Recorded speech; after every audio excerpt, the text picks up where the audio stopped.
Welcome to the Optima Method, the podcast for business owners, leaders, and teams who want more structure, less chaos, and operations that actually work. I'm Saskia. Here we focus on practical systems, clear processes, automations, and using AI intentionally to build a business that doesn't require you to constantly hold everything together. And today I want to talk specifically to the mom entrepreneur because building a business as a mom is different. You're not simply asking, what do I need to accomplish in my business today? You're also thinking, what time is pickup? What's happening with soccer tonight? Did everyone eat? Do we have everything we need for tomorrow? What's happening this weekend? And somewhere in between all of those responsibilities, you're also trying to build something of your own. I know that feeling because I'm building Optima as a solopreneur and as a mom entrepreneur. And I generally love building it. I love creating. I love looking at a repetitive task and thinking, there has to be a better way to do this. I love figuring out how AI and automation can take something off of my plate. But I don't want to automate my business just because automation is interesting. I automate it because I want my time back. I want to build the business, but I also want to be able to close the laptop and be at soccer. I want to be able to spend the time with my family, and I want to be able to change my schedule when my kids actually need me without feeling like the entire business is going to fall apart. That's what I want to talk to you about today. How do you structure your week so that as a solopreneur, you can finish Friday feeling like your business actually moved forward? Because busy and moving forward are not the same thing. So one of the hardest parts of being a mom and an entrepreneur isn't necessarily the workload. It's the switching. CEO, mom, marketer, mom, salesperson, mom, content creator, mom, bookkeeper, mom, operations mom, customer service mom, and sometimes you're switching between those roles within 5 minutes. If you've been there, I know you're smiling because that happens to me way too often on a daily basis. You can be writing a proposal and suddenly someone needs you. Your little boy or little girl is standing right next to you, wanting you to open a bag of chips. Then you come back to the proposal and you're thinking, where was I? And that context switching adds up. That's why I don't believe the solution is simply you need to manage your time better. Sometimes you don't need better time management. You just need operational structure. And there's a difference. Time management asks, how can I fit everything into my calendar? Operational structure asks, does everything actually need to be done by me in the first place? That second question changes the way I think about my business because when you're a solopreneur, you're technically in every department. But that doesn't mean you personally need to perform every task manually. That's where systems come in. That's where templates come in. That's where AI comes in. And that's where automation becomes incredibly powerful. And that is what I teach. That's what I share. And that's what I provide to other solopreneurs, mompreneurs, just like me, to be able to simplify life, to be able to be present, to be able to open that bag of chips and not feel like you need to start over. I want you to think about your last week. You probably worked. You probably answered messages. You probably created something. You probably handled unexpected things. But here's a question. What specifically moved your business forward? That's the harder question because you can work for 40 hours and still feel like nothing changed. That's usually because the week was filled with maintenance work instead of momentum work. Maintenance work keeps a business functioning. Momentum work makes the business stronger, and you need both. But if maintenance consumes 100% of your week, you're constantly operating the business and never actually building it. For me, a productive week doesn't mean I completed everything on my task list. It means I improved something this week that will make next week even easier. That might mean I created an automation, documented a process, created a piece of evergreen content, improved a customer journey, created a template, followed up with a prospective client, build a new course, built a new resource, removed an unnecessary step. Those are the things that compound. So if you're a solopreneur and constantly wondering where to start, simplify it. Every week, I want you to look at 5 areas. You don't have to make massive progress in all 5, but you should know what's happening in each one. The first one is revenue. First, what am I doing this week that eventually generates revenue? Not the followers, not the likes on social media, not the busy work, but actually true revenue. That could mean following up with a lead, sending a proposal, improving your offer, having a sales conversation, promoting a product, creating a new lead magnet, reconnecting with an old customer. Ask yourself every Monday, what is my revenue moving task this week? Choose at least one that you will have in front of you on a daily basis. The second one is visibility. How am I helping people discover what I do? For me, that's content. That's podcasting, YouTube, social media, blogging, SEO. But here's where being a mom entrepreneur requires structure. I cannot wake up every morning and think, what should I post today? That is exhausting. It's unnecessary. And instead, I want content to work like a system. One idea can become a podcast, and that podcast can become a YouTube video, and that can become a blog, and then several short form videos, social posts, Pinterest content, and an email. Now, I haven't created 7 completely different things. I created one core idea and built a system around it. That's operational thinking. And guess what? I usually do it in one sitting. I ask my husband to watch the kids or keep him away from me for just about 2 hours to get it all done. And that's 1 week of my planning. 2 hours equals 1 week of planning. It's incredible. And I've actually fine-tuned it over time because I've gotten better at knowing what I wanted to do, when I need to do it by, and really focus on the time that I have available. But then again, it does not take my time away from my children because I'm actually spending and dedicated the time for me in that time and getting the content out. So the third one is operations. This one is probably one of my favorites because I can ask myself every week, what can I make easier this week? This is where you look for friction. Maybe you send the same email 3 times this week. That's a signal. Maybe you copied information from one system into another. That's a signal. Maybe you manually scheduled the same type of appointment. That's a signal. Maybe you're constantly recreating the same document. That's a signal. Maybe you're answering the same customer question. That's a signal. Every repeated task should make you curious. I almost want you to start saying, why am I doing this again? Because repetition gives you an opportunity to build a process. And once you have a repeatable process, you can start asking, can I template it? Can AI help with it? Can I automate part of it? That's how a solopreneur starts creating capacity without immediately hiring another person. The fourth part is automation is how I buy back time. This is something where I'm extremely passionate. Automation shouldn't be about making your business feel robotic. Automation should remove the robotic work from your day. And there's a big difference. I don't want to automate relationship. I don't want to automate the moments where someone genuinely needs me. I don't want technology making every important decision for me. But I absolutely want technology handling predictable, repetitive, administrative work. If someone downloads something, I shouldn't manually send the same email every time. If someone books a meeting, I shouldn't manually have to send them the reminders. If I create a podcast, I shouldn't start from a blank page every time I need supporting content. If there's information I regularly need to review, I shouldn't have to hunt through 5 different places to find it. That's what I mean when I talk about automation. It's not how can I get AI to run my entire business, but it's really where am I spending my limited time doing work that doesn't actually require me. Because every hour I remove from repetitive work is an hour I can use somewhere else. Sometimes that goes back into the business, but sometimes it goes back to my family.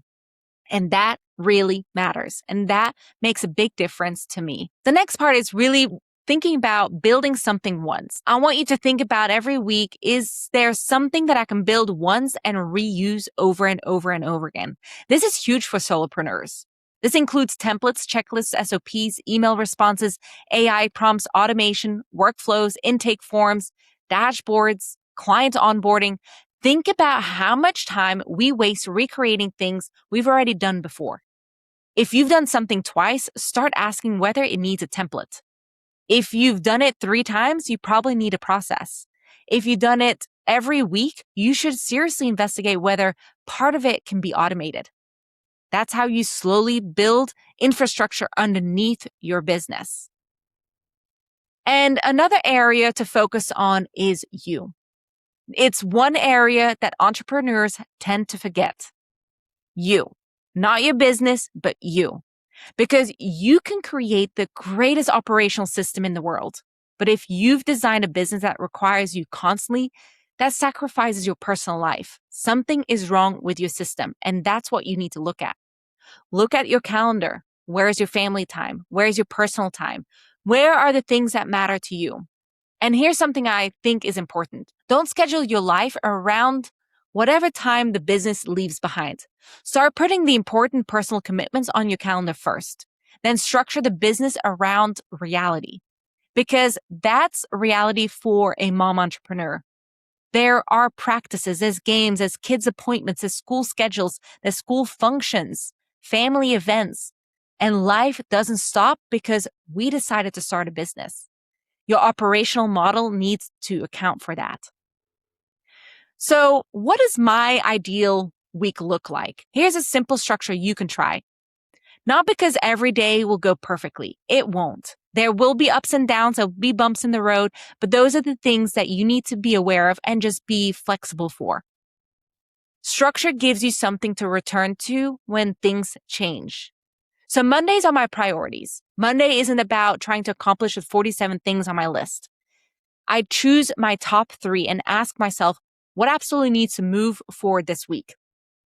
Identify the revenue opportunity, your operational priorities, and your visibility and growth priority. Everything else gets organized around those. Tuesday is your deep work. Tuesday is a great day for the work that requires your brain. Build the offer, create the presentation, work on the client project, record the podcast, create the system, protect a block of time where you're not bouncing between 15 different things. Now, I will say that recording the podcast, I do have that in deep work for Tuesdays, but guess what? Today is Saturday and I'm doing it in one sitting here on a Saturday. So I do pivot some of the tasks and deep work where it makes most sense for me and my family and my time. So do that for yourself too. Wednesdays are for systems and automation. I love the idea of intentionally creating space for operational improvements. Look at what you've repeated recently. What annoyed you? What took too long? What did you manually do that shouldn't require manual effort? Document and improve it. Automate where it's appropriate. Even if you improve one small process per week, imagine what happens after 52 weeks. You could have 52 parts of your business that are easier than they were a year ago, and that's significant. That's something to just sit there and take in for just a moment. Now, your Thursday could be your visibility and follow-up. Follow up on your leads, reconnect with people, publish, repurpose some of the content, respond to meaningful conversations, review your pipeline.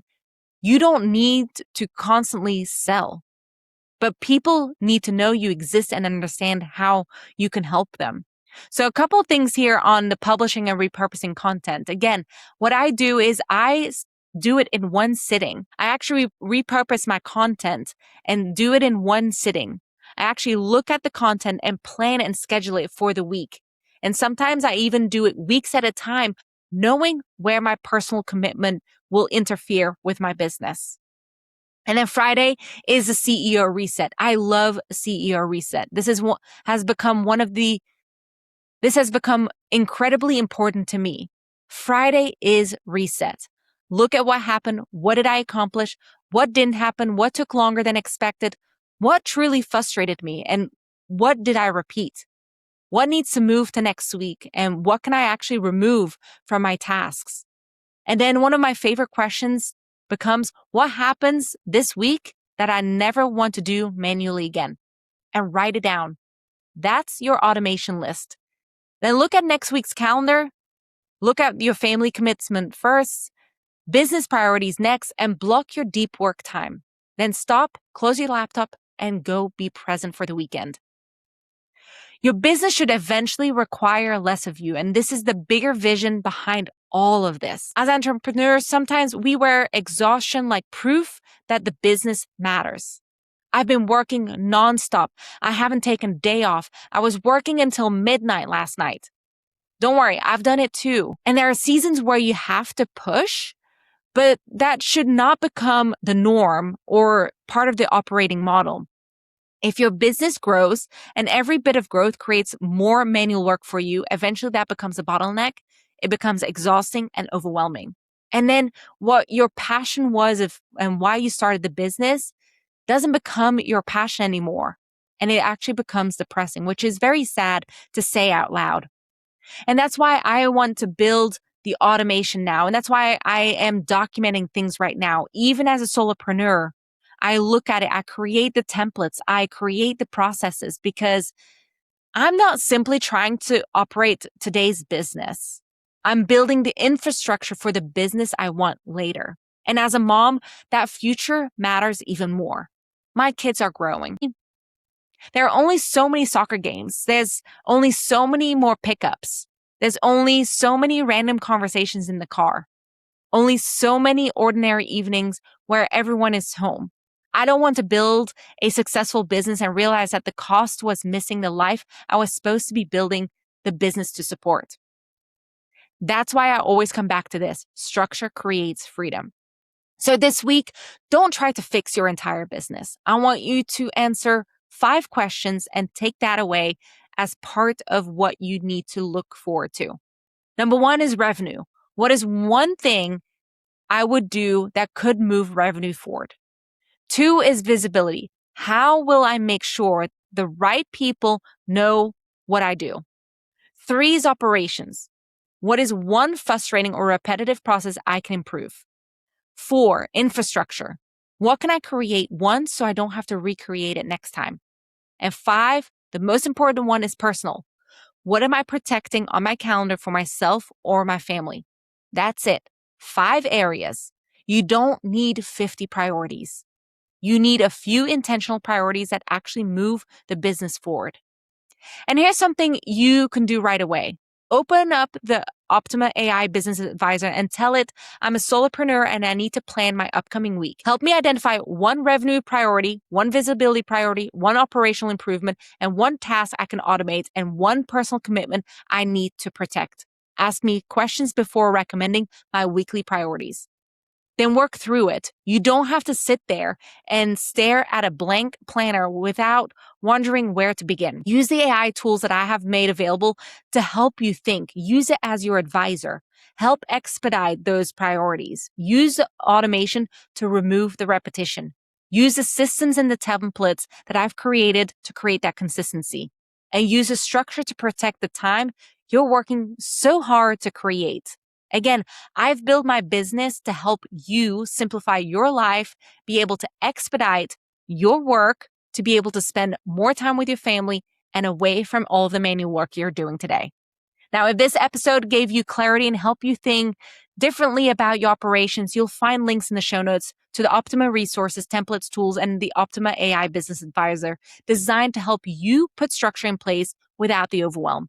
And if you're another mom building a business between school schedules, sports, dinner, family commitments, and everything else life brings, I want you to remember, you don't need to accomplish everything this week. Take it one step at a time.